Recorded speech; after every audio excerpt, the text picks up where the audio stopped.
Genesis chapter 43. The second journey to Egypt.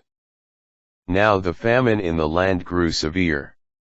So when they had used up all the grain they had brought from Egypt, their father said to them, "Go back and buy us a little more food." But Judah replied, "The man strictly warned us. You shall not see me unless your brother is with you.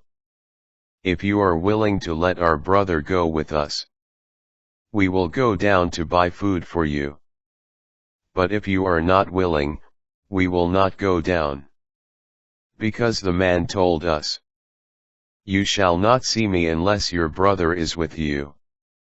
Israel demanded, "Why did you bring this trouble on me by telling the man that you had another brother?" They answered, "The man kept asking about us and our family. Is your father still living? Do you have another brother?" We answered him accordingly.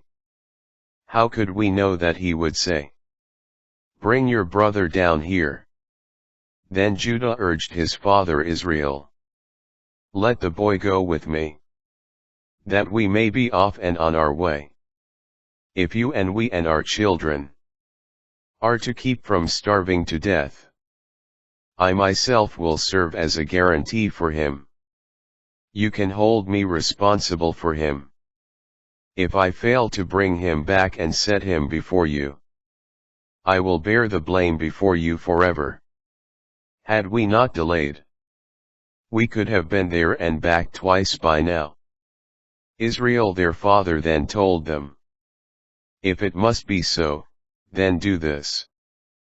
Put some of the land's best products in your baggage, and take them down to the man as gifts. Some balm and honey, gum and resin, and pistachios and almonds. Also take double the money along, for you must return the amount that was put back in the mouths of your bags. It may have been a mistake. Take your brother, too, and be off on your way back to the man. May God Almighty grant you mercy in the presence of the man, so that he may let your other brother go, as well as Benjamin. As for me, if I am to suffer bereavement, I shall suffer it."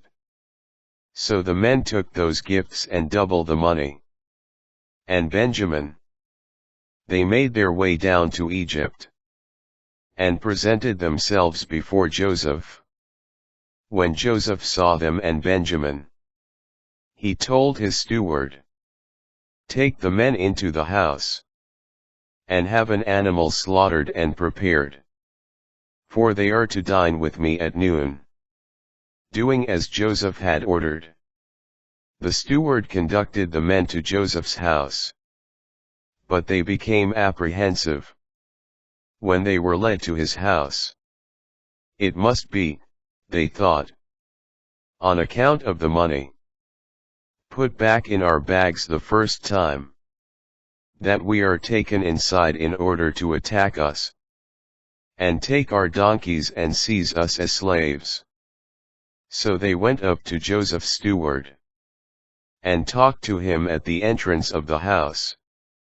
"If you please, sir," they said, "we came down here once before to buy food. But when we arrived at a night's encampment and opened our bags, there was each man's money in the mouth of his bag, our money in the full amount. We have now brought it back. We have brought other money to buy food. We do not know who put our money in our bags." He replied, "Calm down. Do not fear.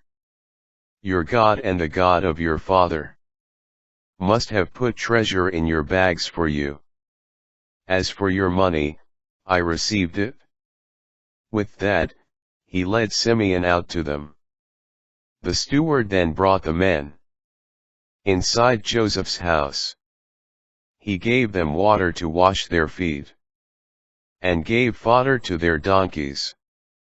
Then they set out their gifts, to await Joseph's arrival at noon, for they had heard that they were to dine there.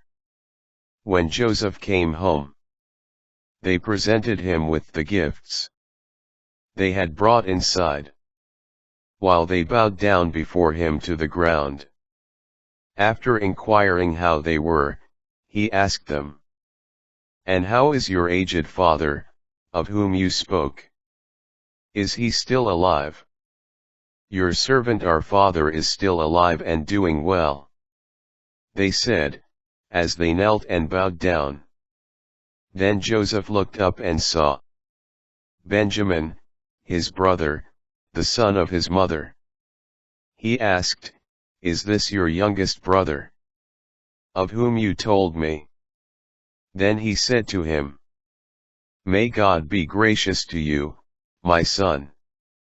With that, Joseph hurried out, for he was so overcome with affection for his brother, that he was on the verge of tears. So he went into a private room and wept there. After washing his face, he reappeared and, now having collected himself, gave the order, "Serve the meal." It was served separately to him, to the brothers, and to the Egyptians who partook of his board.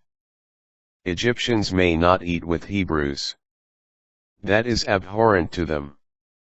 When they were seated before him according to their age, from the oldest to the youngest, they looked at one another in amazement. And as portions were brought to them from Joseph's table, Benjamin's portion was 5 times as large as anyone else's. So they drank freely and made merry with him.